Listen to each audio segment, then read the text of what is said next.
कार्तिक के महीने में, इस कार्तिक महीने में दामोदर मास में अष्टमी तिथि के दिन, चाहे वो शुक्ल पक्ष की हो चाहे वो कृष्ण पक्ष की हो, बुधवार के दिन अगर अष्टमी पड़ जाए तो ऐसी कोई बीमारी नहीं जिसका इलाज ना हो पाए। हरा मूंग की कटोरी भर लो, उस पर गुड़ की एक थोड़ी गुड़ की बट्टी उस पर रखो, 5 बेलपत्र रख लो, और जिस व्यक्ति को बहुत भारी बीमारी है, कैंसर जैसा रोग भी है, किडनी लीवर जो भी उसके खराब हो रहे हैं, कोई तकलीफ है, बस वो कटोरी में मूंग लेकर उसमें गुड़ की खोड़ी रखकर 5 बेलपत्र रखकर 21 बार शरीर पर से उतार कर महाराज सीधे हाथ में रखकर अष्टमी तिथि के दिन, बुधवार के दिन जो भी आ रही है, बहुत समय के बाद पड़ रही है, गणेश जी के मंदिर में पहुंचा दीजिए। गणेश जी के मंदिर में पहुंचाएं। गणेश जी के राइट हैंड की ओर, आपका उल्टा हाथ होगा, गणेश जी का सीधा हाथ होगा, अर्थात जमीन पे ही रख देना, पर रखना भूमि पर। महाराज कैसी भी बीमारी होगी, अगर चलने में भी तकलीफ हो रही होगी तो अष्टमी को कर कर देखना, 11 या 12 तक आपको अंतर।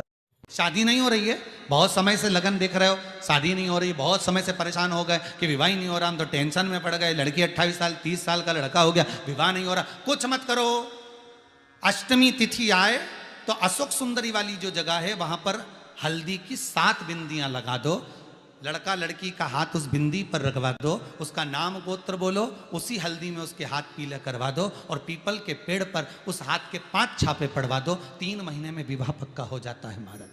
1 बेलपत्र, 3 शमी पत्र, बहुत ध्यान दीजिएगा। कार्तिक के महीने में 1 बेलपत्र 3 शमी पत्र। कार्तिक के महीने की दोनों अष्टमी में से किसी भी अष्टमी पर, चाहे उजाले की हो चाहे अंधेरे की, शुक्ल पक्षी की हो चाहे कृष्ण पक्ष की, 1 बेलपत्र 3 शमी पत्र, आप कभी दिल से, कभी मौका मिले हृदय से, दामोदर मास में, कार्तिक मास में अशोक सुंदरी वाली जगह का स्पर्श कर कर भगवान शंकर के शिवलिंग पर एक बार समर्पित कर कर देखना, और दूसरे वर्ष इंतजार करना कि तुमने कार्तिक महीने में अष्टमी के दिन बाबा को शमी पत्र बेलपत्र दिया था, क्या बाबा ने तेरे घर में धन और वैभव दिया कि नहीं दिया? जो स्थिति में गाड़ी चल रही थी वो स्थिति की गाड़ी तेरी पार हुई कि ना? एक महीने में दामोदर मास में आप 1 बेलपत्र 3 शमी पत्र अष्टमी के दिन, चाहे शुक्ल पक्ष की हो चाहे कृष्ण पक्ष की हो, दोनों अष्टमी में से किसी भी अष्टमी को जब आप समर्पित करें तो चंपेश्वर महादेव का नाम लेकर, कौन से महादेव? जम के बोलो जरा, सबकी आवाज आना चाहिए। चंपेश्वर महादेव, केवल चंपेश्वर महादेव का नाम लेकर आप अशोक सुंदरी का स्पर्श कराकर शंकर भगवान के शिवलिंग पर समर्पित करें। अशोक सुंदरी तो मालूम है ना सबको? जैसे ये शिवलिंग, ये जलाधारी, ये बीच में से जो 2 लाइन गई, गणेश कार्तिकेय, और बीच में एक लाइन जाती है मोटी सी शिवलिंग के सम्मुख में, उसको अशोक सुंदरी का स्थान कहा। शंकर भगवान के ऊपर जो जल की जलाधारी लगती है, जिसमें से बूंद बूंद पानी गिरता है, वो भगवान शंकर की 5 बेटियां हैं जो ऊपर कलश के रूप में रखी रहती हैं, जिसमें से बूंद बूंद जल नीचे गिरता है। जया, विषहरा, शामली बारी, दौतली, देव, शिव जी की 5 बेटी, शंकर भगवान की 6ठी बेटी अशोक सुंदरी बीच में। जब आप बेलपत्र 1, शमी पत्र 3, चंपेश्वर महादेव का नाम लेकर अशोक सुंदरी का स्पर्श कराकर भगवान शंकर को जब आप समर्पित करेंगे, इस कार्तिक महीने में दामोदर मास में अष्टमी तिथि के दिन, चाहे वो शुक्ल पक्ष की हो चाहे वो कृष्ण पक्ष की हो, अष्टमी तिथि को अगर समर्पित करते हैं तो आप वर्ष भर में इंतजार कर कर जरूर बताना कि तुम साल भर पहले जितना कमाते थे, वर्ष भर पहले तुम जो व्यापार व्यवसाय कर रहे थे, साल भर से जो नौकरी के लिए प्रयास कर रहे थे, उसमें सफलता आपको अगले वर्ष की दामोदर मास आने से पहले मिली कि नहीं मिली, वो स्मरण आपके भीतर होना चाहिए। यदि किसी भी अष्टमी तिथि को 12 महीने में शुक्ल पक्ष कृष्ण पक्ष की अष्टमी तिथि पड़ती है, यदि किसी भी अष्टमी तिथि को अगर किसी ने नियम बनाया 5 अष्टमी का, 8 अष्टमी का, 7 अष्टमी का, 1 कनेर का पुष्प शिवजी के शिवलिंग को समर्पित करना, अशोक सुंदरी के स्पर्श करना, और जो जलाधारी होती है, जैसे ये शिवलिंग है, ये जलाधारी है, तो पहले शिवलिंग पर स्पर्श, फिर अशोक सुंदरी का स्पर्श, फिर जलाधारी पर कनेर का पुष्प शिव जी की ओर मुख कर कर, अर्थात जैसे मानो ये कनेर का पुष्प है, तो ऐसा शिवलिंग का स्पर्श करते हुए जलाधारी पर जो समर्पित करता है, भगवान शंकर उसके मन की कामना को पूर्ण जरूर करते हैं। एक कनेर का कार्तिक का महीना मतलब भगवान शंकर के पुत्र कार्तिकेय महाराज का महीना है।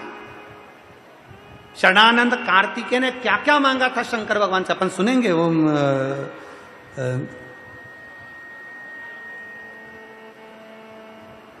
भगवान शंकर से क्या प्रार्थना करी है, शिव जी से क्या मांगा, इस कार्तिक महत्व का वर्णन क्या है, शिव तत्व को जानने का प्रयास करें।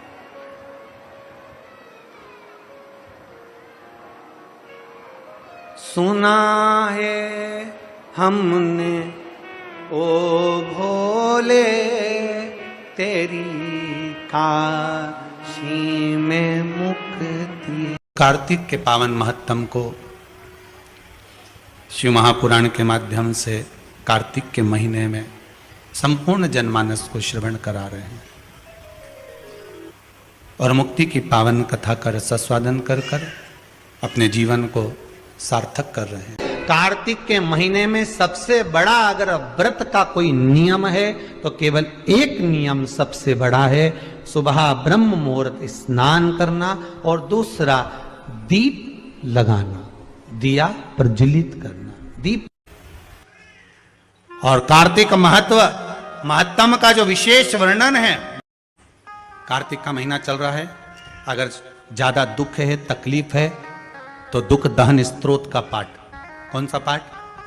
दुख दहन स्तोत्र का पाठ आप इन 3 वृक्ष में से, आंवला हो, पीपल हो, चाहे बेलपत्र हो, इन 3 वृक्ष के नीचे कहीं पर भी बैठकर आप उस पाठ का स्मरण करो, घी का दीप लगाकर। बाबा चाहेगा मेरा विश्वनाथ तो आपके दुख को नष्ट करेगा और सुख का आनंद प्रदान करेगा। विष्णु पुराण किस किसने सुनी है? हाथ उठा। विष्णु पुराण का 5वां अंश कार्तिक खंड वर्णन करता है, या स्कंद पुराण का कार्तिक खंड को उठा लीजिए, वो वर्णन करता है 24 तरह के दिए होते हैं। कितने तरह के? 24 तरह के दीप होते हैं। उस दीप में सर्वाधिक श्रेष्ठ दीप होता है तुलसी दल का, तुलसी की डंडी से जो प्रकट किया है। व्यर्थ का खर्चा और व्यर्थ की चर्चा, ये दोनों ही बदनामी भी देते हैं और बर्बाद भी कर देते हैं। आप किसी की व्यर्थ चर्चा करते रहो तो लोग आपको बदनामी का ठीकरा दे देंगे, इसके पास तो कोई काम नहीं है, निंदा में ही लगा रहता है, निंदा में ही लगी रहती है। तो अपनी ये मानव की जिंदगी, मनुष्य का शरीर, ये मानव की देह बड़ी मुश्किल से तो मिली है। ना जाने कितने पापड़ वेले होंगे तब जाकर तो अपने को ये मानव का शरीर मिला है। 83,99,999 जीवन को निकालने के बाद, योनियां काटने के बाद ये मानव की देह में, और 84 लाखवें नंबर की अगर ये देह हमको और आपको प्राप्त हुई है और इसको भी हमने व्यर्थ चर्चा में निकाल दिया, तो फिर ये मानव शरीर भगवान क्यों देगा? एक बहू को सास ने पानी भरने के लिए भेजा कि ये तू मटका लेकर जा, पानी भर कर लेकर आ, और वो मटका लेकर गई और मटके को फोड़ दिया। बाल्टी में रस्सी बांधकर नीचे कुएं में उतारना था, उसने मटके में रस्सी बांधकर कुएं में उतार दिया। अब मटका भरकर आ रहा था और झूलते झूलते कुएं के अंदर टकराया, फूट गया। अब जो ऊपर आया वो मटका नहीं था, केवल पानी का मुंह था वो मटके का। अब उसने सोचा कि मटका तो मेरा फूट गया, सास पूछेगी कि कहाँ गया, तो उसने वो मटके का जो मुंह था उसको सिर पे रख लिया, क्योंकि मटका लेकर आई थी तो मटके का मुंह सिर पे रख के लेकर और पहुंच गई घर। सास ने पूछा क्यों री बेटा? जल भरने गई थी तो वो मटका कहाँ गया? तो सास से कहा कि वो तो मैं जल भर रही थी तो फूट गया। तो कहा कैसे फूट गया? तो कहा तू तो पानी भरने गई थी, तो कहा मटके का मुंह बांधा, कुएं में उतारा, टकरा या फूट गया। सास ने कहा तूने बाल्टी को नहीं बांध कर नीचे डाला था? तो कहा मैंने सोचा डायरेक्ट एक ही को भर लेती हूँ, बार बार भरूंगी जाएगा, इससे अच्छा एक ही में भरा जाए। फूट गया। सास ने कहा चल अगली बार तू अच्छे से संभल के लेकर आना। दूसरी बार फिर भेजा उसको। अब की बार लेकर चली थी तो लेते लेते जब पानी भर कर लेकर आ रही थी तो उसके सिर में चल गई खुजाल। अब सिर पे जो मटका रखा था तो उसने कहा ये मटके को पड़ोसन को दे दूं। पड़ोसन बड़ी वृद्ध थी, संभला नहीं, मटका नीचे गिर गया। टुकड़े टुकड़े लेकर वापिस आ गई। अब जब टुकड़े टुकड़े लेकर वापिस आई और टुकड़े टुकड़े लेकर जब वापिस पहुंची, फिर सास ने पूछा क्यों मटका कहाँ गया? वो तो ये टुकड़े टुकड़े हो गए, फूट गए। अब आपसे हम पूछें, छत्तीसगढ़ की जीजियों और जितने भी मेरे जीजा हुन बैठे हैं, जगह जगह से आए हुए जीजिए जीजा बैठे, आपसे हम पूछें कि ईमानदारी से बोलो, एक बार मटका तोड़ दिया, 2 बार तोड़ दिया, 3 बार तोड़ दिया, 4 बार तोड़ दिया, फिर 5वीं बार सास तुम्हें पानी भरने भेजेगी क्या?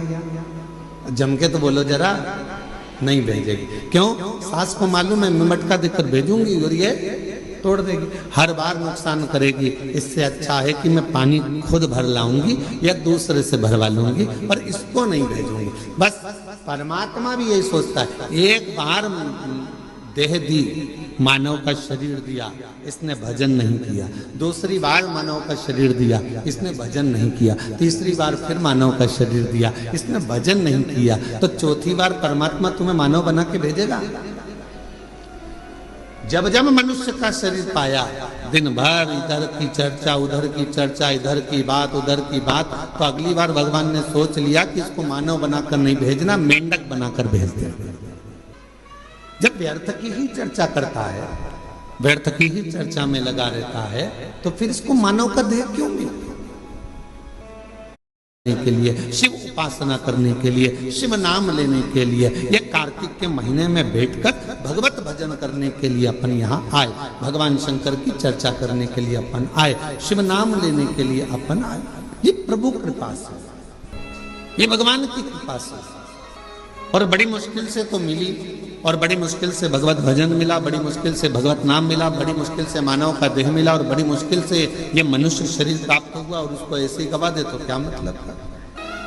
बुकतनम तुझको ही हीरा दिया मैंने मानव जन्म, तुझको ही हीरा दिया तू व्यर्थ गवाए तुम्हें क्या करूं, तू व्यर्थ गवाए तुम्हें क्या करूं। के मंदिर जाना, शिवजी को 1 लोटा जल चढ़ाना, उस मंदिर से वापिस आना, मंदिर पर गए, आपके चरण में, आपके शरीर में, आपके कपड़ों में मंदिर की रज, शिवालय की रज, शिवालय का कंकर, शिवालय की धूल आपके शरीर में जब लगती है, और वो धूल लगे हुए आप जब घर में आते हो, शरीर में कहीं ना कहीं चढ़ाए हुआ जल का छींटा लेकर आप घर में आते हो, या कहीं मंदिर के अंदर थोड़ा बहुत कीचड़ हो रहा है, गीला हो रहा है, उस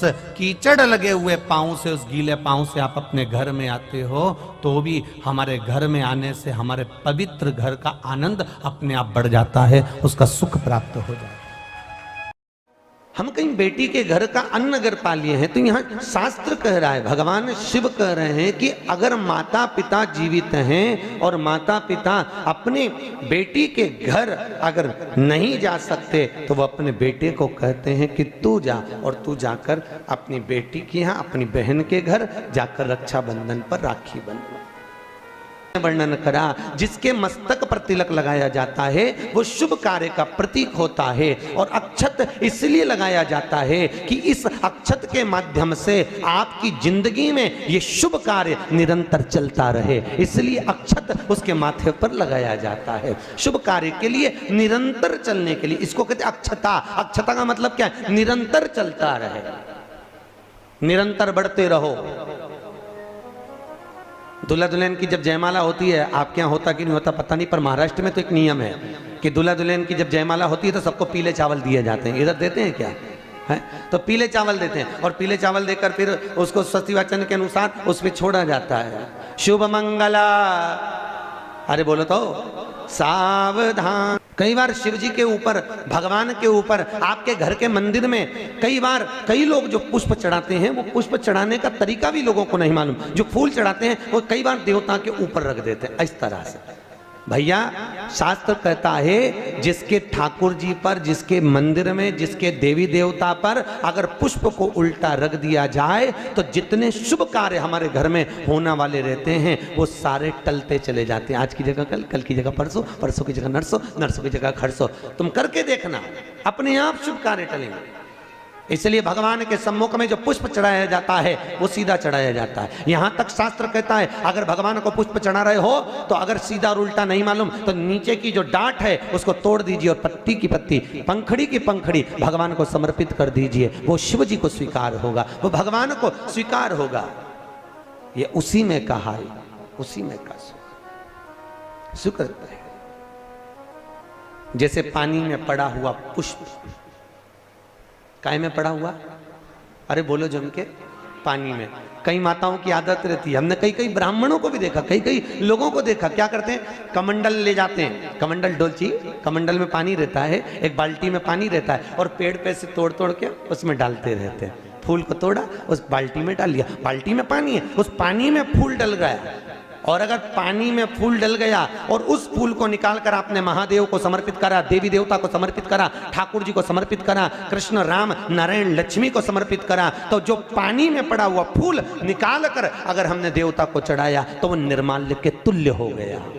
काय के तुल्य है? निर्माल। निर्माल जानते हो, भगवान पे चढ़ा हुआ फूल, मतलब उसका कोई परिभाषा नहीं है, तुम कितने ही चढ़ा लो, वो निर्माल्य के तुल्य। अगर पानी में पड़ा हुआ पुष्प निकाल कर पानी के लोटे में से, पानी के कलश में से, पानी की बाल्टी में से उठाकर चढ़ाया है तो वो निर्माल्य हो गया, मतलब चढ़ाया फूल हो गया, उसको भगवान स्वीकार नहीं करते, याद रखिए।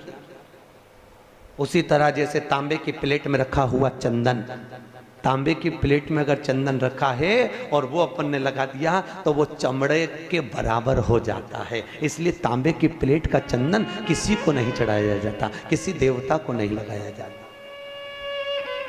किसी देवता, निर्माल्य।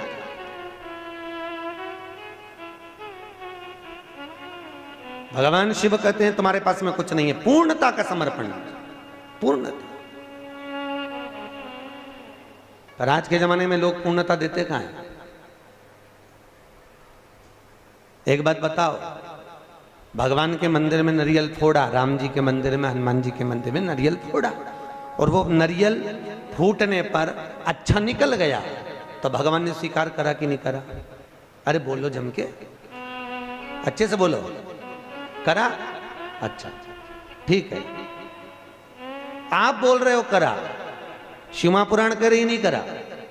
अगर नारियल फोड़ने पर राम मंदिर, हनुमान मंदिर में, देवी मंदिर में नारियल को फोड़ा और फूटने के बाद अगर वो नारियल अच्छा निकल गया, उसमें से थोड़ा सा टुकड़ा तो तुमने भगवान को चढ़ाया, बाकी का सब घर ले जाके चक्कू से निकाल के खा गए। और मान लो वो नारियल फूटने पर बेकार निकल गया तो तुम उसको घर ले जाओगे? नहीं। क्या करोगे? जब हनुमान जी की परिक्रमा कर रहे होगे तो नारियल को वहीं पटक दो। तो भगवान शिव की कथा कह रही है कि भगवान शंकर को पूर्णता का भाव चाहिए। बेलपत्र दो, पूर्ण दीजिए, पुष्प दो, पूर्ण दीजिए, जो कुछ अक्षत भी दे रहे हो तो पूर्णता में दीजिए। भगवान को अधूरा समर्पण नहीं चाहिए। शंकर जी की तो केवल एक अपूर्णता है, वो परिक्रमा है। देखिए शिव जी की परिक्रमा कितनी होती है? आधी, पूरी नहीं होती। वो भी क्यों होती है आधी? ये शंकर जी ने गड़बड़ी कर दी थी ना। बड़ा जो बेटा था वो माँ को प्रिय था और छोटा बेटा, अरे बोलो तो, बाप को प्रिय था।